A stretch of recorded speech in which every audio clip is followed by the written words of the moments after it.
Assalamualaikum warahmatullahi wabarakatuh. Halo semuanya, selamat datang di video kali ini. Semoga Anda semua dalam keadaan sehat dan penuh dengan semangat. Saya sangat mengapresiasi waktu yang Anda luangkan untuk menonton video ini. Sebelumnya, perkenalkan nama saya Alewidi Saputra. Saya mahasiswa dari Program Studi Manajemen dari Universitas Pakuan.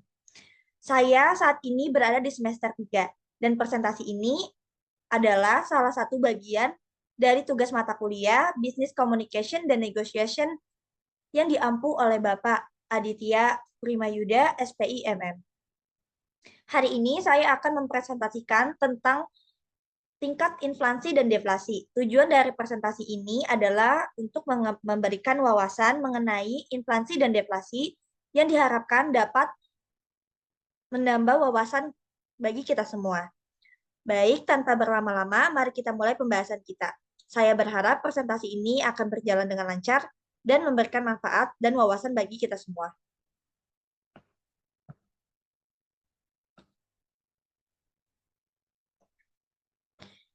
Pengertian inflasi. Inflasi merupakan suatu proses meningkatnya harga barang yang sifatnya umum, terus-menerus dalam jangka waktu lama, dan berakibat pada penurunan nilai mata uang. Perlu digarisbawahi, inflasi adalah proses dari suatu peristiwa, bukan tinggi rendahnya tingkat harga. Dikutip dari buku Ajar Pengantar Ekonomi 2024 oleh Ari Riswanto dan kawan-kawan, inflasi memiliki 3 komponen utama, yaitu kenaikan harga, bersifat umum, dan berlangsung secara terus-menerus. Ada beberapa penyebab inflasi, di antaranya konsumsi masyarakat yang meningkat. Selebihnya, likuiditas di pasar yang memicu konsumsi dan spekulasi, serta akibat adanya ketidaklancaran distribusi barang. Selanjutnya, pengertian deflasi. Deflasi adalah suatu gejala dan kondisi saat harga barang secara umum mengalami penurunan, berlangsung lama, dan menyebabkan nilai uang meningkat. Deflasi terjadi karena kurangnya permintaan barang dan jasa, berkurangnya jumlah uang beredar, peningkatan produktivitas, serta adanya kebijakan moneter yang ketat seperti kenaikan suku bunga oleh bank sentral. Dikutip dari buku Ekonomi Moneter tahun 2024 oleh Herlin G. Yuda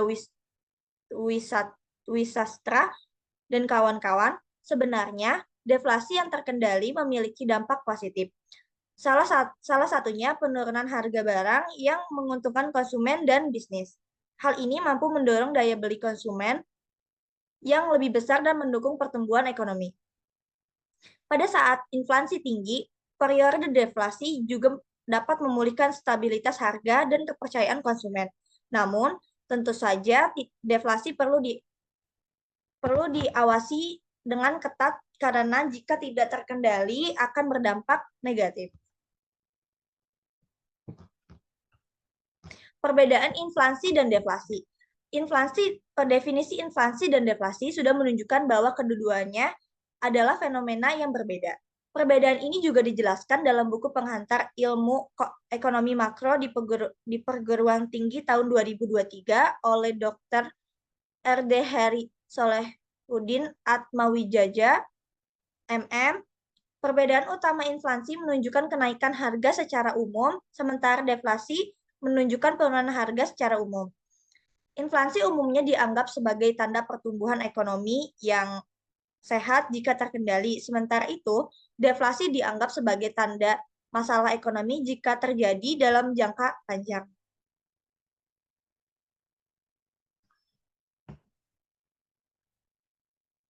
Lalu selanjutnya, jenis-jenis inflasi. Setelah mengetahui pengertian dan perbedaannya, kita perlu mengetahui jenis-jenis inflasi serta deflasi.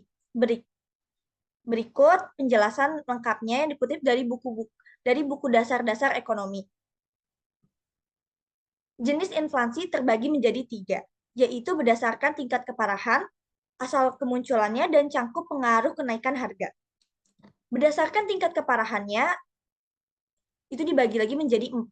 Yang pertama, inflasi ringan, kurang lebih dari 10% per tahun, sedang 10-30% per tahun, dan berat 30-100% per tahun, dan hiperinflasi lebih dari 100 per tahun. 100% per tahun. Yang kedua, berdasarkan asal munculnya. Berdasarkan asal munculnya itu dibagi dua, yaitu inflasi domestik berasal dari dalam negeri, contohnya yaitu defisit anggaran dan bencana. Yang kedua, inflasi eksternal yaitu dari luar negeri, contohnya seperti kenaikan harga minyak dunia serta biaya produksi di luar negeri dan impor tinggi. Yang ketiga, berdasarkan cakupan pengaruhnya. Terbagi lagi menjadi tiga. Yang pertama, inflasi tertutup, kenaikan harga beberapa barang tertentu. Yang kedua, inflasi terbuka, kenaikan harga barang secara keseluruhan, dan inflasi tak terkendali, inflasi yang sangat hebat dan terjadi kenaikan harga secara terus-menerus.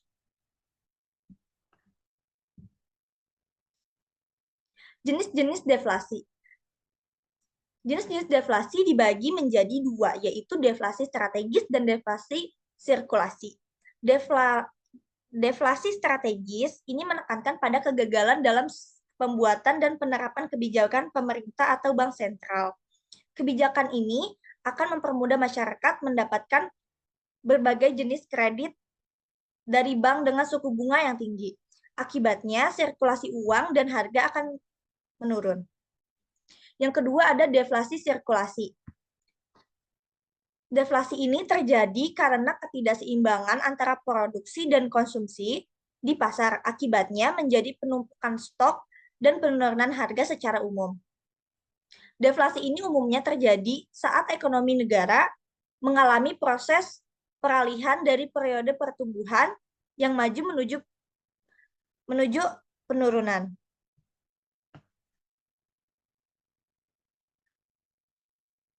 Dampak inflasi dan deflasi. Dampak inflasi tidak hanya berpengaruh pada krisis moneter, tetapi juga menurunkan kesejahteraan masyarakat. Berikut adalah dampak inflasi jika tidak segera diatasi.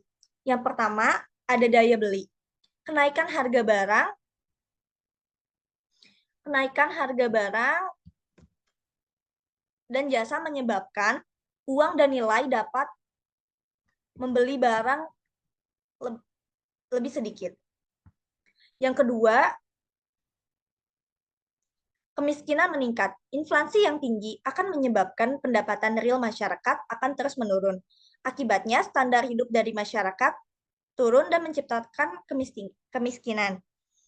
Yang ketiga, ada stabilitas ekonomi terganggu. Hal ini terjadi karena adanya ketidakpastian pelaku ekonomi dalam mengambil keputusan konsumsi.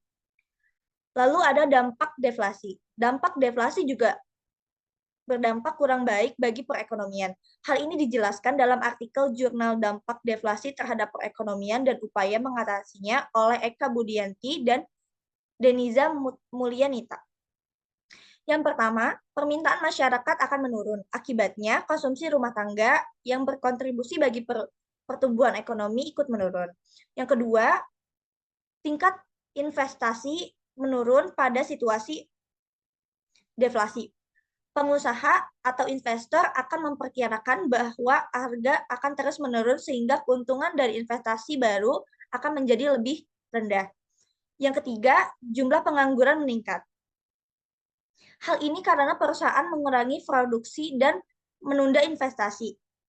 Dampaknya terjadi penurunan upah dan pemutusan hubungan kerja atau PHK. Yang keempat, ada resiko resesi ekonomi. Deflasi yang terus berlanjut meningkatkan resiko resesi. Kesimpulan presentasi hari ini adalah inflasi adalah kenaikan harga umum yang mengurangi nilai uang, sementara deflasi adalah penurunan harga yang meningkatkan nilai uang. Inflasi bisa terjadi karena peningkatan konsumsi dan likuiditas berlebih, sedangkan deflasi disebabkan oleh penurunan permintaan dan kebijakan moneter ketat. Keduanya berdampak besar pada ekonomi. Inflasi yang terkendali mendukung pertumbuhan, sedangkan deflasi berlebih bisa menurunkan permintaan, investasi, dan meningkatkan pengangguran serta memicu resesi. Sekian dari presentasi saya hari ini. Kurang lebihnya mohon maaf. Wassalamualaikum warahmatullahi wabarakatuh.